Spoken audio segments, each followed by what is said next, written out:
Nunca pensé que un día tan hermoso podría cambiar mi vida para siempre. El salón de eventos. Los Jazmines estaba precioso esa tarde de sábado. Mamá había trabajado durante meses con la organizadora para que todo saliera perfecto. Y la verdad es que lo había logrado. Miles de lucecitas blancas colgaban del techo como si fueran estrellas. Y las mesas estaban decoradas con centros de flores blancas y hojas verdes que olían a primavera. Mi hermano menor Tomás se veía tan guapo con su traje azul marino. Llevaba años enamorado de Sofía, desde que la conoció en la universidad, y por fin se casaban. Yo me había puesto mi vestido azul cielo, el que había comprado especialmente para la ocasión en el centro comercial Santa Fe. Me gustaba cómo me quedaba. No era muy elegante, pero me sentía cómoda y bonita. La ceremonia había sido emotiva. Cuando Tomás y Sofía se dijeron «sí acepto», hasta papá se secó los ojos discretamente con su pañuelo. Mamá lloró desde que entraron los novios hasta que salieron. Yo también me emocioné, sobre todo cuando vi la cara de felicidad de mi hermano. Se merecía estar así de contento después de tanto tiempo esperando. Ahora estábamos en la recepción, y el ambiente era increíble. La banda tocaba música alegre. Los niños corrían entre las mesas mientras los adultos conversábamos y reíamos. Los meseros pasaban con bandejas de empanadas y pequeños sándwiches. El fotógrafo no paraba de tomar fotos a todos lados. Era exactamente como habíamos imaginado que sería la boda de Tomás. Durante el brindis, mientras el padrino daba su discurso, comencé a sentir que me faltaba un poco el aire. El salón estaba lleno y hacía calor, así que decidí salir un momento al jardín para refrescarme. Me dirigí hacia la terraza, donde había algunas plantas, y se podía sentir la brisa de la tarde. Estaba ahí parada, disfrutando del aire fresco, y viendo a través del vidrio como todos seguían celebrando, cuando alguien se acercó por detrás. Era un hombre alto, de unos 50 y tantos años, vestido con traje gris. Lo reconocí inmediatamente. Era don Eduardo, el papá de Sofía. Durante toda la ceremonia lo había visto muy serio. Casi no sonreía. Pensé que tal vez era de esas personas tímidas en las fiestas. «Disculpe», me dijo con una voz extraña, como nerviosa. «¿Podría mostrarme su brazo?» Al principio no entendí qué me estaba pidiendo. Me quedé ahí parada, mirándolo sin saber qué responder. Pensé que tal vez había bebido un poco y estaba confundido, o que era algún tipo de broma rara que no entendía. «¿Perdón?», le pregunté, tratando de sonar amable pero un poco confundida. Él no se movió. Sus ojos estaban fijos en mí de una manera que me incomodó. No era una mirada mala, pero sí muy intensa, como si estuviera viendo algo que yo no podía ver. Su brazo derecho, insistió. «Por favor, necesito verlo». Honestamente no sabía qué hacer. Era el papá de la novia, no podía ser grosera con él, pero la petición me parecía muy extraña. Miré hacia el salón para ver si alguien más había notado nuestra conversación, pero todos seguían ocupados con la fiesta. «¿Hay algún problema?», le pregunté, todavía sin entender nada. Él sacó algo de su cartera. Era una fotografía vieja, amarilla por el tiempo, pequeña como las que se tomaban antes. La mantuvo en su mano, pero no me la mostró todavía. «Por favor», me volvió a decir, y esta vez su voz sonaba casi desesperada. No sé por qué, pero algo en su tono me convenció de que no era una broma. Lentamente, me arremangué la manga del vestido y dejé al descubierto mi antebrazo derecho. Ahí estaba, como siempre había estado desde que tenía memoria, mi marca de nacimiento en forma de media luna, pequeña pero bien definida, justo arriba de la muñeca. Cuando don Eduardo la vio, se quedó completamente inmóvil. Su cara cambió de color y por un momento pensé que se iba a desmayar. Respiró profundo, como si hubiera estado conteniendo el aire, y luego me mostró la fotografía que tenía en la mano. Era la imagen de un bebé muy pequeño, recién nacido, y en su bracito derecho, en el mismo lugar exacto donde yo tenía mi marca, había una mancha idéntica con la misma forma de media luna. Me quedé sin palabras. La fotografía temblaba en sus manos mientras me miraba con los ojos llenos de lágrimas. «Eres mi hija», me dijo en voz tan baja que apenas lo escuché. En ese momento sentí como si todo a mi alrededor se hubiera detenido. La música, las risas, las conversaciones, todo se volvió silencio. Las piernas me empezaron a temblar y tuve que apoyarme en la pared para no caerme. ¿Qué me estaba diciendo este hombre? ¿Cómo era posible? Miré otra vez la fotografía, luego mi brazo, luego su cara. El parecido era imposible de negar. La marca era exactamente igual, en el mismo lugar, con la misma forma. Pero yo sabía quiénes eran mis papás. Habían estado conmigo toda mi vida. Esto no podía ser real. No pude quedarme ahí parada más tiempo. Le devolví la fotografía a don Eduardo con las manos temblorosas y me alejé sin decir palabra. Necesitaba aire, necesitaba pensar, necesitaba que alguien me dijera que todo esto era un malentendido horrible. Caminé rápido entre los invitados, tratando de parecer normal mientras mi cabeza daba vueltas como una licuadora. «Eres mi hija», seguía escuchando su voz una y otra vez. Era imposible. Yo sabía perfectamente quiénes eran mis papás. Mamá me había contado 1000 veces la historia de cuando nací, cómo me esperaron con tanto amor, cómo papá se puso nervioso en el hospital. Tenía fotos de cuando era bebé con ellos. Esto tenía que ser una confusión terrible. Pero esa marca, esa maldita marca de nacimiento, nunca le había puesto mucha atención. Siempre había estado ahí, desde que tengo memoria. Mamá solía decir que me hacía especial, que era como una pequeña luna que me cuidaba. Ahora esa marca se sentía como una traición. Encontré a mis papás cerca de la mesa principal. Estaban conversando con los tíos Mario y Esperanza, riéndose de algo que había dicho el tío.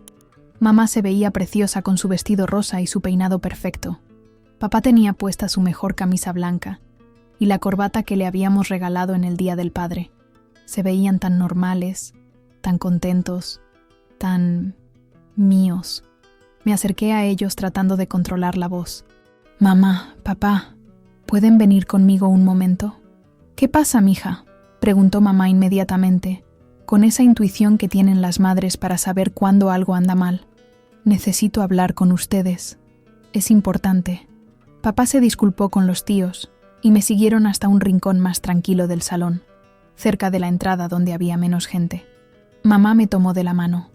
«¿Te sientes bien? Te veo muy pálida». No sabía cómo empezar. ¿Cómo le dices a tus papás que un desconocido acaba de decirte que eres su hija? ¿Cómo les preguntas si toda tu vida ha sido una mentira? «El papá de Sofía», comencé, y mi voz sonó rara, como si no fuera mía. Me pidió que le enseñara el brazo, mi marca de nacimiento. Los vi cambiar de expresión inmediatamente. Mamá soltó mi mano y papá se puso rígido. Era como si hubieran visto un fantasma. «¿Qué le dijiste?», preguntó papá, y algo en su tono me confirmó que mis peores sospechas eran ciertas. «Le enseñé la marca», continué, ahora con la voz más firme. «Tenía una foto de un bebé con la misma marca en el mismo lugar. Me dijo que soy su hija». El silencio que siguió fue terrible. Mamá se llevó la mano a la boca y vi que sus ojos se llenaron de lágrimas. Papá miraba hacia el suelo como si estuviera buscando las palabras correctas en las baldosas. «No es lo que piensas», dijo mamá finalmente, pero su voz temblaba tanto que no sonaba convincente. «¿Entonces qué es?», les pregunté. Y por primera vez en mi vida les hablé a mis papás con enojo. ¿Me van a decir que es una coincidencia? ¿Que hay otro bebé por ahí con la misma marca exacta? Papá intentó acercarse a mí, pero yo di un paso atrás. «Mija, déjanos explicarte». «Explíquenme entonces», les grité, y varias personas voltearon a mirarnos. Bajé la voz pero mantuve el tono firme. «Explíquenme por qué un hombre que no conozco tiene una foto de cuando yo era bebé. Explíquenme por qué dice que soy su hija». Mamá lloraba en silencio ahora, y papá se veía como si hubiera envejecido 10 años en 5 minutos. Se miraron entre ellos con esa mirada que tienen las parejas cuando se comunican sin palabras, cuando comparten secretos que nadie más conoce. «No aquí», murmuró papá, mirando alrededor. «No en la boda de Tomás». «¿Entonces cuándo?», insistí. «¿En otros 20 años?» «Nunca. En la casa», dijo mamá, secándose los ojos con un pañuelo. «Esta noche, cuando terminemos aquí, hablamos en la casa». Pero yo sabía que ya no podía esperar. Lo que fuera que me iban a decir, ya lo sabía en mi corazón. La forma como habían reaccionado, el pánico en sus ojos, el silencio culpable, todo me confirmaba que don Eduardo tenía razón. «Dígame una cosa», les pedí, y mi voz sonó más calmada de lo que me sentía. «¿Soy adoptada?». Otro silencio largo y doloroso. Mamá asintió lentamente con la cabeza, como si le doliera cada movimiento. ¿Y nunca me lo iban a decir? Esta vez fue papá quien respondió, con una voz quebrada que nunca le había escuchado. Te íbamos a decir cuando fueras mayor, cuando pudieras entender. Tengo 23 años, les recordé. ¿Cuándo exactamente iba a ser lo suficientemente mayor? No tenían respuesta para eso. Y yo ya no tenía ganas de seguir preguntando, al menos no ahí, no en la boda de mi hermano, rodeada de gente feliz que no sabía que mi mundo se acababa de hacer pedazos. Los miré una vez más, a estas dos personas que había amado y en quienes había confiado toda mi vida, y me di cuenta de que ahora me parecían extraños. ¿Qué más me habían ocultado? ¿Qué más no sabía sobre mí misma? Voy a hablar con él, les dije, refiriéndome a don Eduardo. Voy a escuchar su versión de la historia. Y me alejé de ellos, dejándolos ahí parados con su secreto finalmente al descubierto, preguntándome cuántas mentiras más tendría que descubrir antes de saber quién era yo realmente. Busqué a don Eduardo por todo el salón. Lo encontré en el jardín, sentado en una de las sillas de mimbre, con la mirada perdida y esa fotografía todavía en sus manos. Cuando me vio acercarme, se puso de pie inmediatamente. ¿Hablaste con ellos?, me preguntó, y pude ver en su cara que ya sabía la respuesta.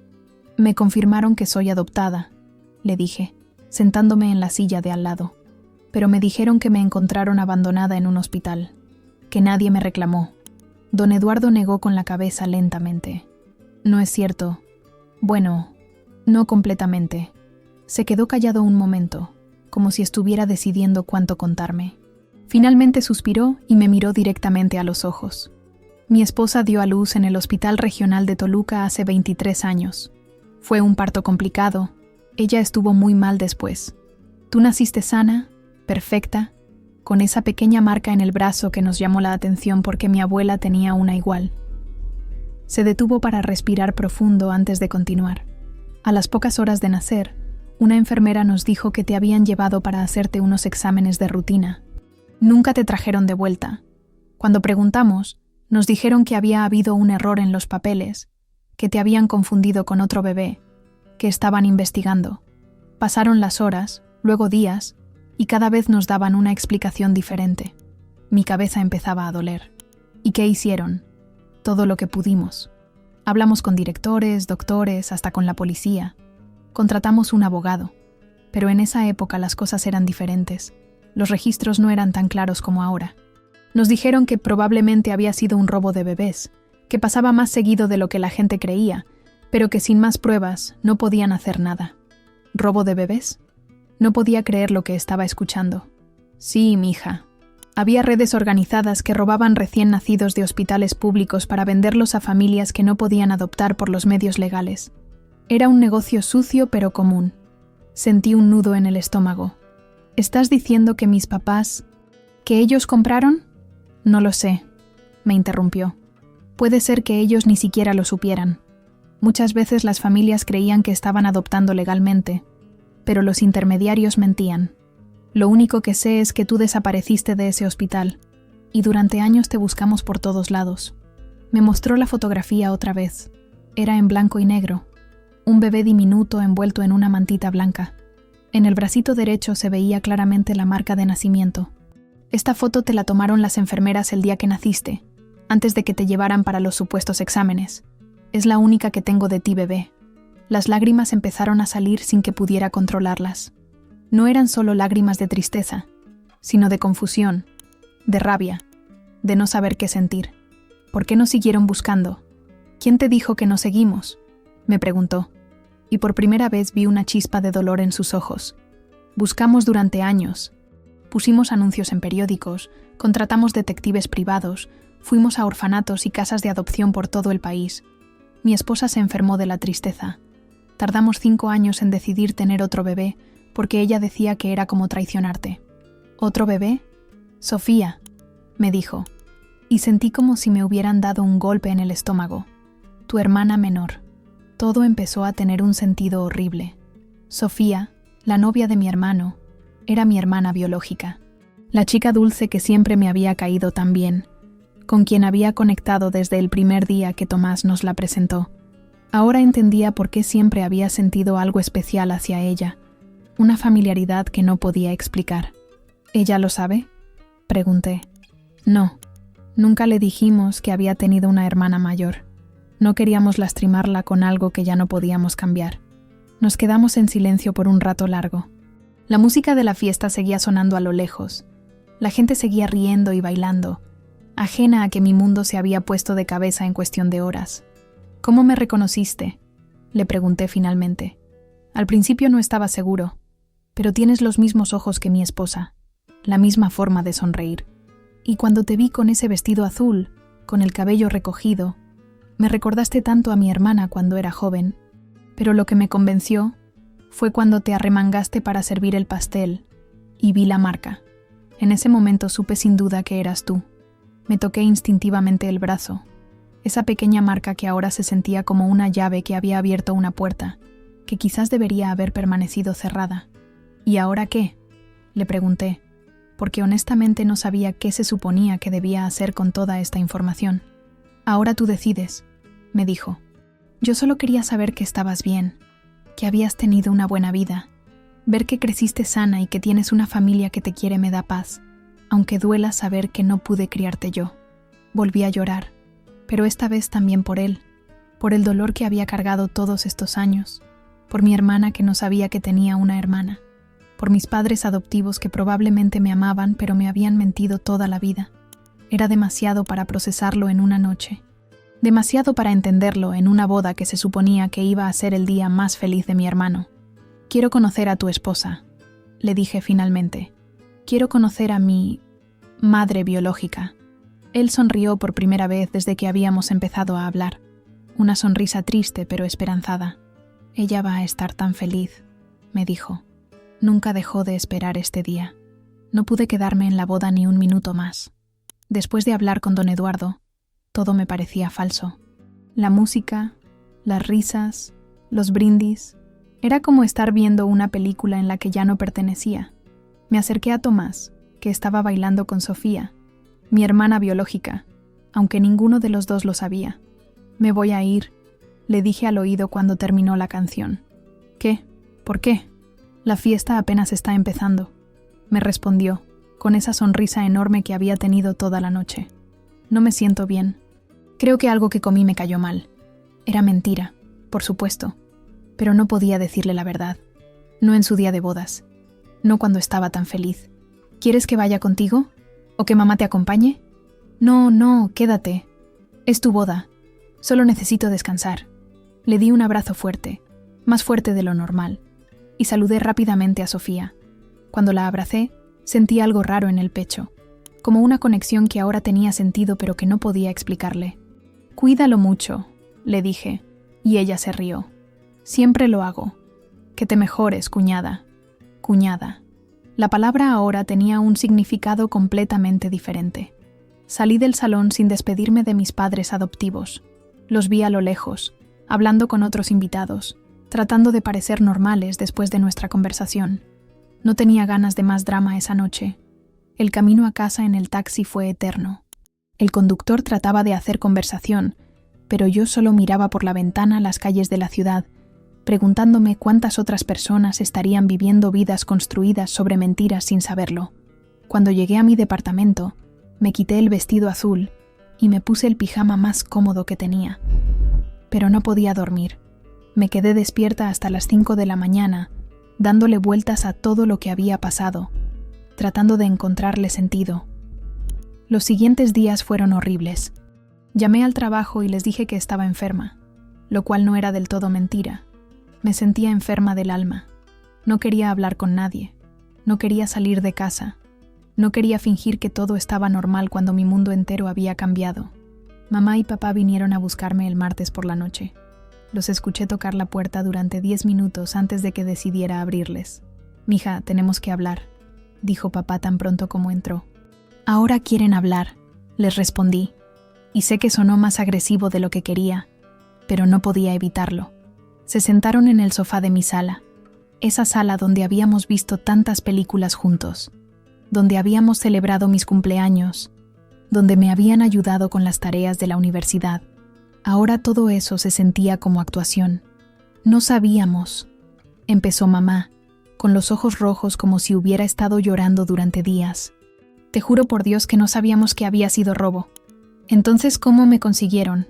Les pregunté directamente. Papá se aclaró la garganta. Habíamos estado tratando de tener hijos durante años. Los doctores nos dijeron que era muy difícil que mamá pudiera embarazarse. Conocimos a una señora, doña Carmen, que ayudaba a familias como nosotros. ¿Una señora? ¿Qué clase de señora? Trabajaba con situaciones difíciles. Madres solteras que no podían cuidar a sus bebés, casos complicados. Nos dijo que había una niña recién nacida que necesitaba una familia. Mamá continuó. Nos llevó al hospital en Toluca. Nos dijo que la mamá biológica había firmado los papeles de abandono, que todo era legal.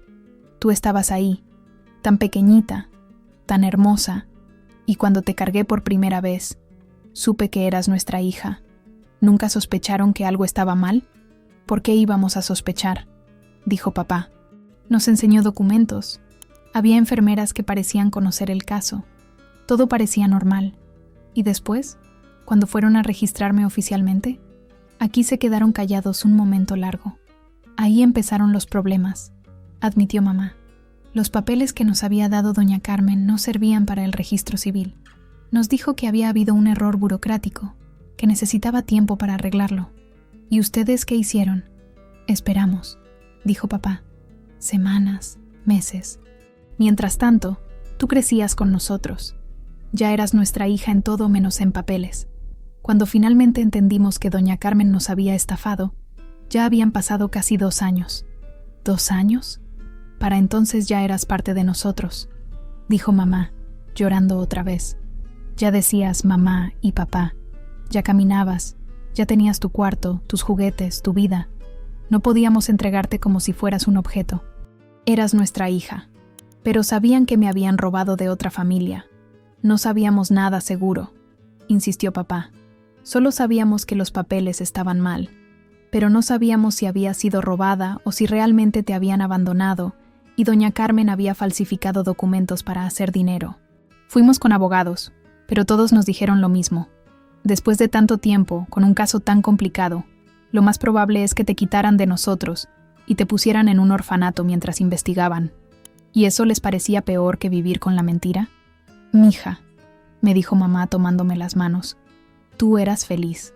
Eras una niña sana, querida, que iba a la escuela y tenía amigos. ¿Cómo íbamos a destruir esa felicidad por algo que ya no podíamos cambiar? Los entendía, de cierta forma. Pero entender no era lo mismo que perdonar. ¿Y nunca me lo iban a decir? Queríamos esperar a que fueras mayor, dijo papá. Queríamos que entendieras que sin importar cómo llegaste a nosotros, siempre has sido amada. Tengo 23 años, les recordé otra vez. ¿Iban a esperar a que tuviera 50? No tenían respuesta para eso. Esa noche, después de que se fueron, saqué todas las fotos familiares que tenía guardadas. Las miré una por una, tratando de encontrar pistas de la mentira, pero solo veía amor, fotos de mis primeros pasos, de cumpleaños, de navidades, de graduaciones.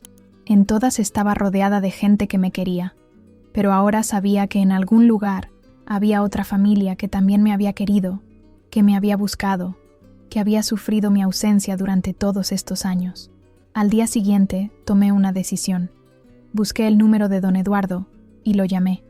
¿Podemos vernos?, le pregunté. Quiero conocer toda la historia y quiero conocer a mi madre biológica. Don Eduardo y yo quedamos de vernos el sábado por la tarde en su casa. Durante toda la semana estuve nerviosa, preguntándome cómo sería conocer a la mujer que me había dado a luz, cómo me iba a sentir al estar en la casa donde debería haber crecido. Su casa estaba en la colonia Condesa, una zona bonita con árboles grandes y casas antiguas. Era una casa de 2 pisos, pintada de color amarillo claro, con un jardín pequeño al frente lleno de flores. Se veía como el tipo de lugar donde una familia feliz podría vivir durante años. Don Eduardo me abrió la puerta con una sonrisa nerviosa. Se había vestido elegante, como si fuera una ocasión especial, y supongo que para él lo era. Pasa, por favor. Marta está en la sala esperándote. Marta. Mi madre biológica se llamaba Marta. La casa por dentro era acogedora. con muebles de madera oscura y muchas fotografías familiares en las paredes. Mientras caminábamos hacia la sala, pude ver fotos de Sofía en diferentes etapas de su vida, como bebé, en su primera comunión, en la graduación, el día de su boda. En todas las fotos se veía feliz, rodeada de amor, la vida que yo debería haber tenido. Marta estaba sentada en un sofá beige, con las manos cruzadas sobre las piernas. Cuando me vio entrar, se puso de pie inmediatamente. Era una mujer de estatura media, con cabello castaño con algunas canas, ojos verdes como los míos, y una sonrisa tímida que me recordó a mí misma cuando estoy nerviosa. Nos quedamos ahí paradas por un momento, mirándonos sin saber qué hacer. ¿Se supone que debía abrazarla? ¿Llamarla mamá? ¿Decirle señora Marta? «Eres tan hermosa», me dijo finalmente, y su voz se quebró un poco. «Te pareces mucho a mi mamá cuando era joven». «Gracias», le respondí, y me senté en el sofá de enfrente. Don Eduardo se sentó al lado de su esposa y le tomó la mano. «No sé ni por dónde empezar», admití. «Por donde quieras», me dijo Marta. «Tenemos todo el tiempo del mundo». Así que empecé por lo básico. Les conté sobre mi vida, dónde había crecido, a qué escuelas había ido, qué había estudiado, en qué trabajaba. Les hablé de mis padres adoptivos, de Tomás, de mis amigos, de mis aficiones. Marta escuchaba todo con una atención increíble, como si cada detalle fuera un tesoro. «¿Fuiste feliz?», me preguntó, y pude ver en sus ojos que esa era la pregunta que más le importaba. «Sí», le dije honestamente. «Tuve una infancia muy buena. Mis padres adoptivos me cuidaron muy bien». Vi cómo se relajaba al escuchar eso. Me da mucha paz saber eso. Durante todos estos años, lo que más me torturaba era imaginar que estaría sufriendo en algún lugar. Entonces fue su turno de contarme su historia. Me habló del día que nací, de lo complicado que había sido el parto, de lo felices que estuvieron cuando me vieron por primera vez. «Eras perfecta», me dijo, sacando un álbum de fotos. «Pequeñita pero fuerte. Las enfermeras decían que tenías buenos pulmones porque llorabas muy fuerte». Me enseñó la misma foto que don Eduardo me había mostrado en la boda, pero en el álbum había otras más. Fotos del hospital, de ella cargándome, de don Eduardo sonriendo al lado de la cama. En una de las fotos estaba yo en sus brazos, y ella me miraba con una expresión de amor tan pura que me hizo llorar. «¿Qué pasó exactamente cuando desaparecí?», le pregunté. Me contó la misma historia que don Eduardo, pero con más detalles. Cómo una enfermera había llegado a decirles que me iban a llevar para unos análisis de rutina. Cómo habían esperado horas sin noticias. Cómo habían empezado a preocuparse cuando otros bebés regresaban, pero yo no. «Al principio pensamos que era normal», me explicó. «Era nuestro primer bebé. No sabíamos cómo funcionaban las cosas en el hospital. Pero cuando empezó a pasar el tiempo y nadie nos daba respuestas claras, supimos que algo estaba mal». ¿Sospecharon de alguien? Había una enfermera nueva ese día, que nadie más conocía bien. Cuando preguntamos por ella, nos dijeron que había renunciado esa misma semana, pero nunca pudimos probar nada. Don Eduardo continuó. «Gastamos todos nuestros ahorros buscándote. Contratamos detectives, pusimos anuncios en periódicos de todo el país, fuimos a orfanatos, casas de adopción, hasta contactamos con la iglesia para que nos ayudaran, pero era como si te hubieras desvanecido». «¿Y cómo sobrevivieron a eso?», les pregunté, porque no podía imaginar el dolor que debían haber sentido. Marta se limpió los ojos con un pañuelo. «Casi no sobrevivimos. Yo me enfermé de depresión, dejé de comer, de dormir. Eduardo tuvo que cuidarme como si fuera una niña. Fueron los años más oscuros de nuestras vidas. ¿Por eso tardaron tanto en tener a Sofía?». «Sí», asintió ella. «Durante años no pude ni pensar en tener otro bebé. Se sentía como traicionarte, como darte por muerta. Pero mi psicóloga me ayudó a entender que tú habrías querido que fuéramos felices, que tuviéramos una familia. Me mostraron más fotos, de cuando Sofía era pequeña. En algunas de ellas, Marta se veía triste incluso cuando sonreía, como si una parte de ella siempre estuviera pensando en la hija que había perdido. «¿Sofía sabe de mí?». «No», admitió don Eduardo. «Nunca supimos cómo decírselo. Cuando era pequeña, no queríamos que cargara con nuestra tristeza. Y cuando creció, Ya había pasado tanto tiempo que parecía cruel contarle que había tenido una hermana que había desaparecido. Pero ahora va a tener que saber, les dije. Es mi cuñada y también mi hermana. Es demasiado complicado mantenerlo en secreto. Estuvieron de acuerdo conmigo. Decidimos que después de hacernos la prueba de ADN para confirmar oficialmente lo que ya sabíamos, les contaríamos la verdad a Sofía y a Tomás. Antes de irme, Marta me enseñó el cuarto que había sido mío. Lo habían mantenido exactamente como estaba el día que nací, con una cuna blanca, paredes pintadas de amarillo claro y juguetes que nunca llegué a usar. Era hermoso y triste al mismo tiempo. Venía aquí a llorar los primeros años, me confesó. Después empecé a venir para sentirme cerca de ti, para hablar contigo como si pudieras escucharme. ¿Qué me decías? Te contaba sobre mi día, sobre tu papá, sobre las cosas que estaban pasando en el mundo. Te decía que no dejara de buscarte, que algún día íbamos a estar juntas otra vez. Esa noche me fui de su casa con el corazón lleno de emociones contradictorias. Por un lado, estaba feliz de haber encontrado a mi familia biológica, de saber que había sido querida y buscada. Por otro lado, me dolía todo el tiempo perdido, todas las cosas que no habíamos compartido.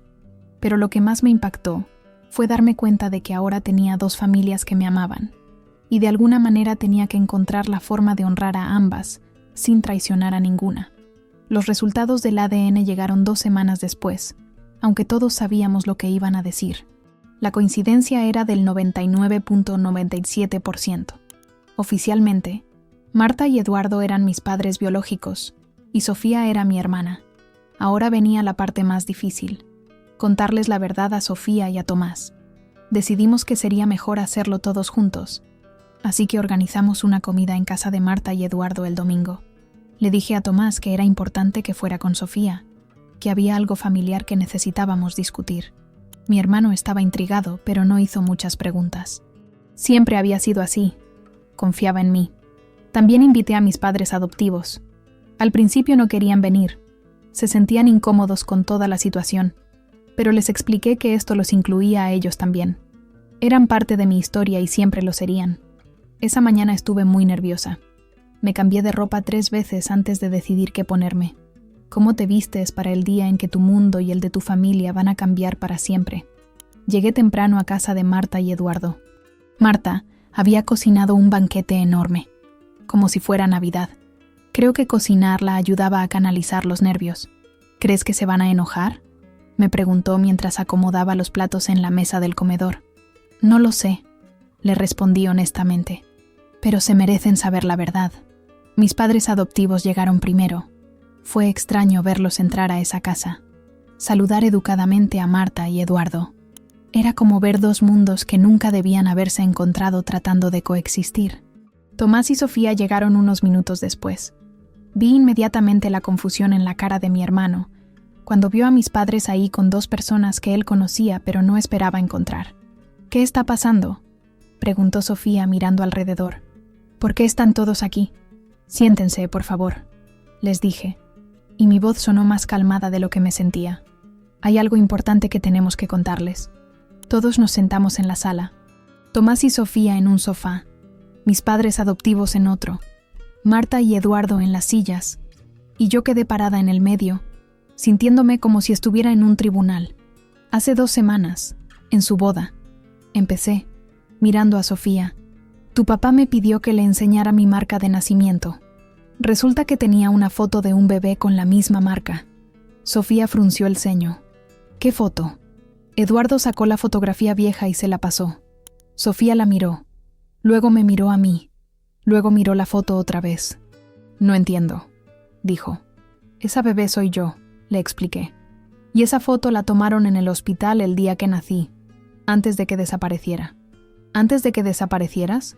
¿De qué estás hablando? Tomás tampoco entendía nada. Se veía como si estuviera esperando que alguien le dijera que era una broma. Así que les conté toda la historia, desde el principio. Cómo había nacido en el hospital de Toluca, cómo había desaparecido a las pocas horas, cómo Marta y Eduardo me habían buscado durante años, cómo mis padres adoptivos me habían conseguido a través de una mujer que les había mentido, cómo habían descubierto la verdad, pero ya era demasiado tarde para cambiar las cosas. Mientras hablaba, vi las expresiones de Tomás y Sofía cambiar de confusión a shock, de shock a incredulidad, de incredulidad a una mezcla de emociones que no sabían cómo procesar. «Espera», me interrumpió Tomás. «¿Me estás diciendo que nosotros no somos hermanos de sangre?» «No biológicamente», le confirmé, «pero sigues siendo mi hermano en todo lo que importa». «¿Y yo?», preguntó Sofía con una voz muy pequeña. «¿Yo soy tu hermana?» «Sí», le dije, y me senté a su lado en el sofá. «Eres mi hermana menor, la hermana que nunca supe que tenía». Sofía empezó a llorar, pero no sabía si era de tristeza o de alegría o de shock. Tomás se veía como si estuviera tratando de resolver un problema de matemáticas muy complicado en su cabeza. «¿Por eso siempre me caíste tan bien?», me preguntó Sofía entre lágrimas. «¿Por eso siempre sentí que te conocía de antes?» «Probablemente», le dije, tomándole la mano. «Yo también siempre sentí algo especial contigo. Pero esto significa que...» Tomás se detuvo, procesando las implicaciones. «Que estoy casado con la hermana de mi hermana, que mis cuñados son también mis suegros». A pesar de todo lo serio de la situación, eso nos hizo reír un poco. Era tan absurdo que era casi cómico. «Es complicado», admití. Martha, que había estado callada todo este tiempo, finalmente habló. «Lo siento mucho», le dijo a mis padres adoptivos. «Sé que esto debe ser muy difícil para ustedes también». Mi mamá adoptiva, que había estado llorando en silencio, asintió. «Solo queremos que ella sea feliz», dijo. «Siempre ha sido lo único que queríamos». «Y lo soy», les dije, acercándome a donde estaban sentados. «Fui feliz con ustedes. Y ahora soy feliz de haber encontrado a mi familia biológica también. No tienen que competir. Hay lugar en mi corazón para todos». Los siguientes meses fueron de mucho ajuste. Sofía y yo empezamos a pasar más tiempo juntas, conociendo todos los detalles que nos habíamos perdido de la vida de la otra. Era extraño y maravilloso al mismo tiempo tener una hermana después de haber crecido como hija única durante tanto tiempo. Tomás tardó un poco más en procesar todo, pero eventualmente se adaptó. Decía que ahora tenía el doble de familia política, lo cual significaba el doble de regalos en Navidad, pero también el doble de compromisos familiares. Con mis padres adoptivos la relación fue más complicada de reparar. Les tomó tiempo entender que conocer a mi familia biológica no significaba que los amara menos a ellos. Y a mí me tomó tiempo perdonar las mentiras, aunque entendiera sus razones. Pero poco a poco fuimos sanando. Empezamos a tener cenas familiares donde las dos familias se juntaban. Era raro al principio, pero con el tiempo se volvió natural. Al final, todos teníamos algo en común. Me amábamos. Marta cumplió un sueño que había tenido durante 23 años. Me enseñó a cocinar su receta especial de mole, la misma que había planeado enseñarme cuando fuera lo suficientemente grande. Eduardo me mostró cómo arreglar cosas de la casa, otra tradición familiar que nunca había podido compartir conmigo. Ahora, cuando me miro en el espejo y veo esa pequeña marca de nacimiento en mi brazo, ya no me parece solo una marca, es mi historia. Es la prueba de que a veces el destino funciona de maneras misteriosas, que el amor verdadero siempre encuentra la forma de reunirse, aunque tome 23 años. Tengo 2 madres que me aman, 2 padres que se preocupan por mí, un hermano que me crió y una hermana que compartió mi sangre desde el vientre. Mi familia es complicada, poco convencional y perfecta a su manera. Al final, aprendí que la identidad no viene solo de donde naces, sino también de donde creces, de quién te ama y de las decisiones que tomas sobre a quién amar de vuelta. Y yo decidí amar a todos.